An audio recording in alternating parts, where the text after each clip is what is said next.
is not. Chaplaincy is not a fix-it thingy. If you are sick, you are sick. That's what we tell you. If it does not look good, it does not look good. If I walk into a room and you're missing an eye and it's from an accident, I'm going to say that looks like it hurts. I'm not going to say, it's going to be all right. It's sort of like giving you a stone when you need bread. The neat thing about chaplaincy is from a Christian point of view, we are able to support in a Christian manner. And a disclaimer, I am not representing Johnson City Medical Center, but at Johnson City Medical Center, we are not allowed to share our faith unless it's invited. So if you want to know about Jesus, I can tell you about Jesus. If you don't want to know about Jesus, I'll let my light shine and I'll keep my mouth closed. And we'll do it that way. There's a quote by a gentleman by the name of Edward P. Wimberly. Many of us have these myths that we define ourselves by. We have perfection myths. Women, sorry to say, you have the beauty myth, and it's just the myth. And too often that defines our lives. Wimberly says this about perfection. He says, perfection refers to flawless performance. Realism refers to performance that is permeated with a grace-filled acceptance of our limitations and flaws and our strengths. Grace-filled realism enables us to make significant but unflawed contributions to the lives of others. It is not driven by fear of falling short of an impossible external standard or law or expectation. Rather, grace-filled realism is caregiving nurtured by a transcendent love that motivates and energizes. So when we go into rooms to visit patients, we are going without an agenda because we don't know what we're going to come into. We don't know what we're going to walk into. We don't know if we're going to walk into a patient that is suffering from dementia. We don't know if we're going to walk into a room where a patient is in pain. We don't know if we're going to walk into a room where a patient has a very strong bias. And we ourselves have to check our biases. When we talk about biases, we kind of tunnel vision, and we look at the race thing, but it's not all about that. It's about biases. How are you going to care for someone who does not believe the way you believe? How are you going to care for someone who is gay? How are you going to care for someone who is a lesbian? How are you going to deal with that? What are you going to do with yourself? And how are you going to manage your biases, because they are a part of who you are. So we're not going to get on biases. That's going to be the next seminar. It's very important, though, for all of us, and I will say as Christians, it's very important for all of us to own who we are and to learn how can we care for our brothers and sisters in spite of what we believe in. It's called denying yourself and being okay with being vulnerable. There are times that it's okay to be vulnerable, and then there are times when it's not okay. And you have to pick and choose carefully. That's a CPE thing. Mike, if you hear me say CPE, that's clinical pastoral education or clinical pastoral experience. And that's a part of our training in chaplaincy. And in that, we learn to talk openly and freely. We have a community, and it's safe. It's a safe place for us to voice our opinions without being criticized. It's a safe place for us to challenge one another and respectfully, and to dig into things that are going on in our lives that may prevent us from caring for other people. Most importantly, what chaplaincy does through the CPE process is that it reminds us and it brings us into contact with who we are. We learn who we are. by our engagement with others. In the Bible, there's a story in the book of John about the woman in the well, at the well with the encounter with Jesus. Jesus told her some things, and she asked Jesus some things, but at the very end, she says, "Come see a man that has told me everything about me." So she had an agenda, and it flipped on her. She found out things about herself that Jesus knew, and she didn't understand that. She didn't know that he could know these things, but she found out in a very profound way. I'm going to give you a few points on how we go into rooms, what we do, not only with the patients, but more importantly, what we do with ourselves. What is the attitude that you have to have if you're going to be in chaplaincy? And if you're going to be a caregiver, you have to have a certain attitude. I get these points from a book called Pastoral Care Emergencies. It's from a guy named David Switzer. And the first thing he talks about is knowledge. And this is what he says about knowledge. Knowledge and understanding of the other person's needs and the competence to respond constructively to them. Good intentions and loving feelings do not guarantee either understanding or competence. We always talk about good intentions. Well, I meant to do this and I meant to do that, but I didn't. And there's a saying that the cemetery is full of good intentions. And that's not saying that everyone there wanted to do something, but just in general, I think a lot of people that have died, if not all people that have died, wanted to do something or had a good intention at some point, and they didn't do it.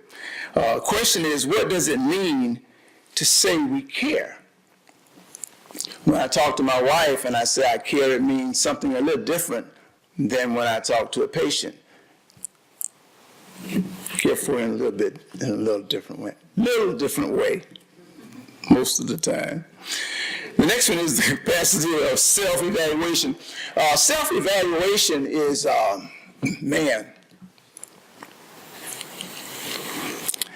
how can you be honest with yourself? Or can you be honest with yourself? Or are you honest with yourself? When you look in the mirror, what do you see?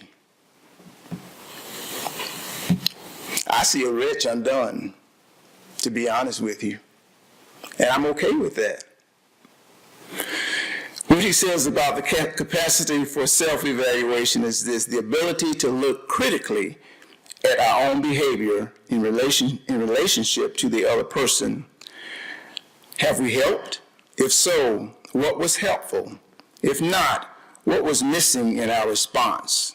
This type of self-evaluation is absolutely necessary for our ability to maintain or to modify our behavior in order to be the greatest help to the other person. So we question ourselves: what did I do to help this person? Or what did I do to hurt this person?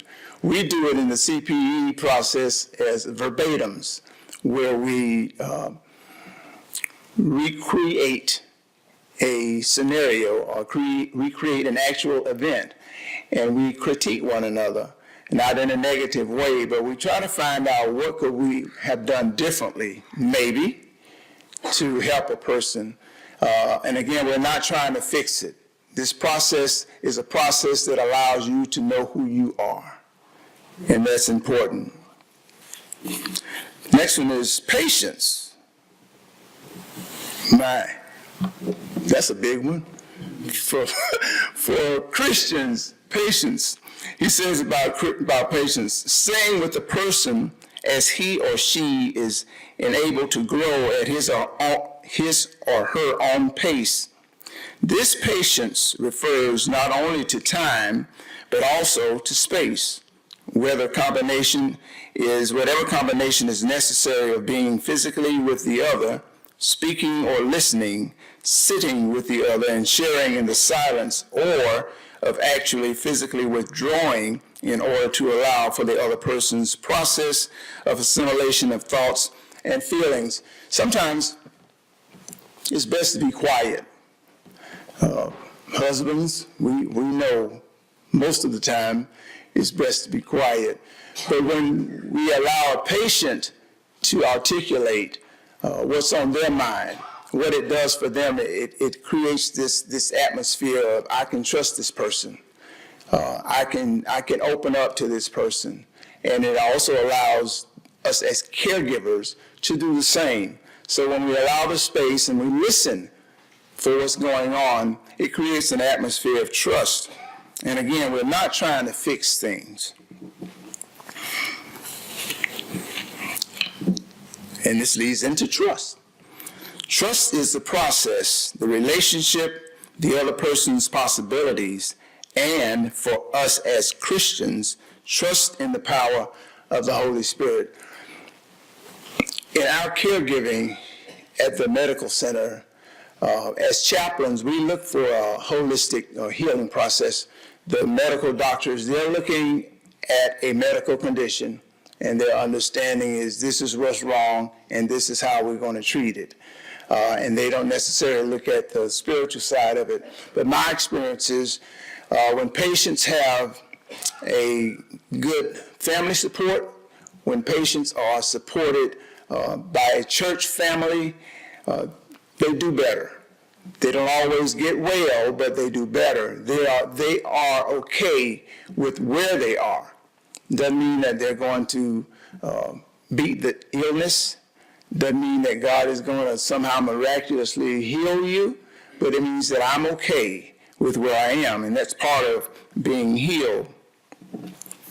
Honesty is seeing oneself and the other as we actually are, and not as we would like to present ourselves or the other as we would like for that person to be. In the moment of helping, it is critical for us to be able to see both ourselves and the other only as we actually are, neither more nor less. Tammy was referring to her dad and her daughters, and they were accustomed to their grandparents being able to take them to restaurants or take them out, and now they are the ones that do this for the grandparents and for the parents. That's another thing that we don't do. As far as I said earlier, if you look like you're in bad shape, if you look like you're in pain, then that's the way we're going to talk about it. We're not going to come and pat you on the back and say, oh, well, you have stage 4 cancer, but it's going to be all right. No, it's not going to be all right. Some things have got to happen. You've got treatments available that probably won't help, and they may help. But we call it like we see it. If it walks like a duck and quacks like a duck, then it's a duck. And that's not being insensitive, and it's not really meant for humor. But you have to call it like it is. You can't lead people on to believe that their condition is going to improve when it's not. We're not doctors. We have very limited understanding of medical terms and what they mean. I don't even see how the doctors understand it because the words are so long. But we don't try to give a false hope. We keep everything realistic. If you're in bad shape, you're in bad shape. Humility says never allowing ourselves to think that we know all there is to know about the other person or ourselves, or how to help in this particular instance. The recognition of our own limitations and our need to be alert and open to learning more about ourselves and the other. We have a saying, and we laugh about it: if you're the smartest person in the room, then you're in the wrong room, because that means that Jesus is not in that room. And you'd be surprised that we have volunteers, and volunteers are trained somewhat like we are, but then we have some volunteers that are not as trained as we are. So sometimes we have to help them out, and sometimes they have to help us out.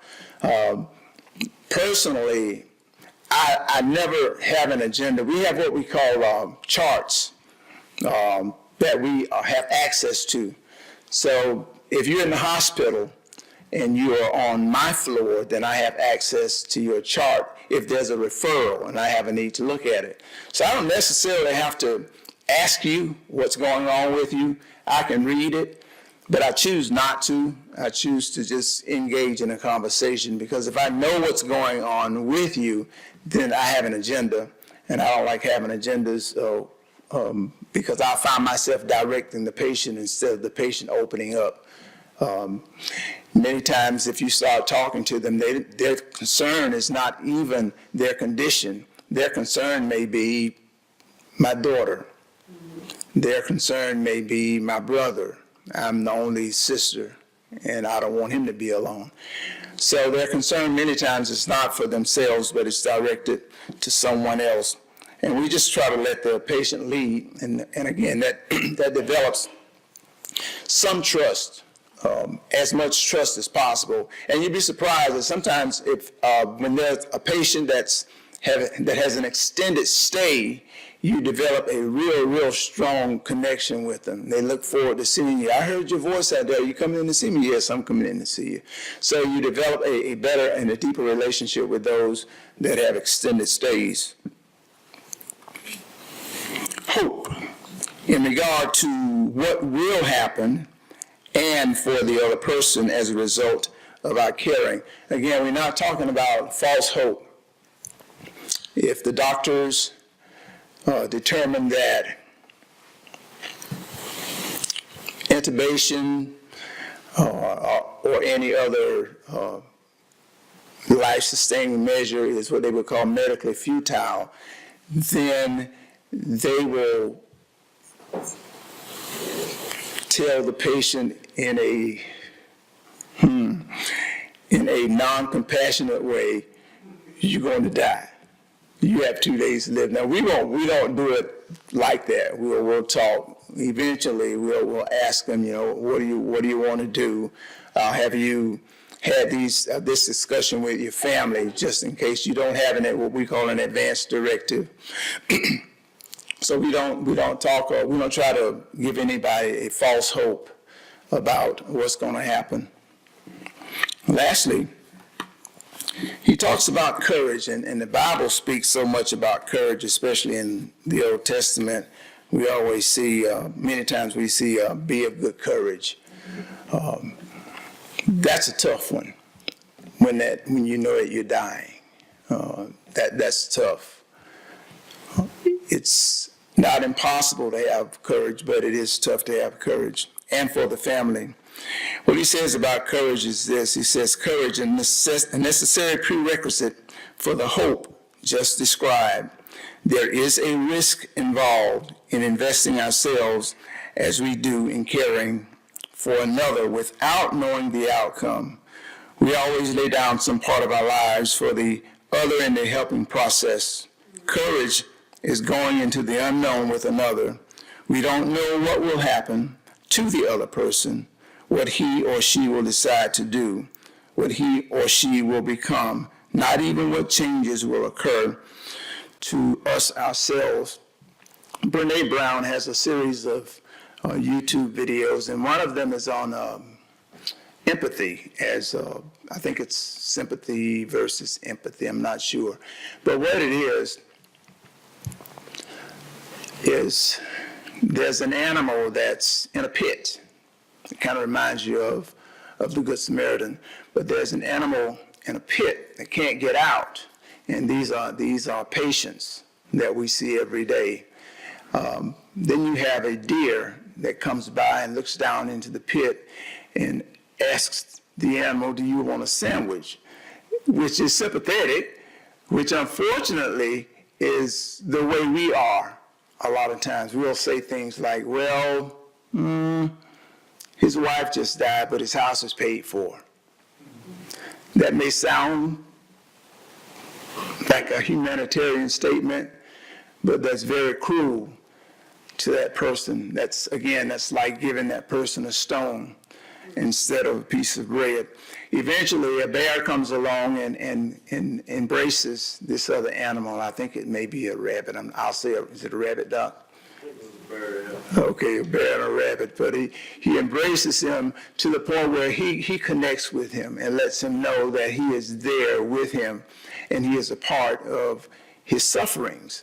And that's what we do as Chaplain. Generally speaking, We want to be a part of what's going on with the patient because we want to see the patient get better spiritually. We have no control over what happens physically. One challenge that we have in being chaplains is, where do we draw the line? When a patient or a patient family requests a prayer for healing, do we pray for healing? For me personally, I don't. And I don't say that it won't happen. And I don't go into an explanation about it, but I let the family or the patient know what I will pray for. God is in control. Many times, if we talk about it, they understand that, and it's okay to pray like that. Few times, they don't really understand that. But for me to pray for healing is not outside of what I believe, but that's not the norm. We all know God can heal, but that's not the norm. Dr. Applegate, you can probably attest to that. There are many children that are sick. If it were as simple as walking in, let's say, this prayer of healing, that'd be good. We talked about this in our Sunday school class today about heaven, and about who will be out of a job. Dr. Applegate will be out of a job. There's no sickness in heaven. But the seriousness of it is you have to come to a point to know your limitations, to be able to care for others without challenging your beliefs. And above all, you still have to live a Christian life. For those of us who are Christians, live your life even when you don't have a voice in some institutions. Johnson City Medical Center is one of those institutions where you don't have that type of voice. Lastly, this is a saying I borrowed. I don't know where I get it from, but I'm going to say it. Many times we carry things with us all of our lives, and it prevents us from being able to care for others, and it prevents us from being able to care for ourselves. And the saying goes like this. It says, it's not what happened to you that determines what happens to you. Instead, it's what happens to what happened to you that determines what happens to you. Thank you. Any questions?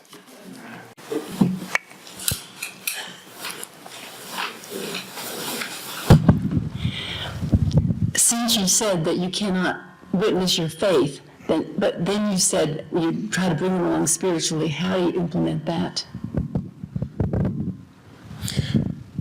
It's just caring for the person. It's not saying like, I'm going to say a prayer in Jesus' name.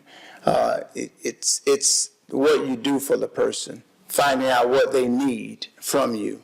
Spiritually, it may be a Muslim. I think the last time I was here, the last time we had this, I told a story about Chaplain Maud experience with a Muslim patient, and he refused general chaplaincy care, but then she asked him, what can I do for you in your faith? And it was a simple handshake.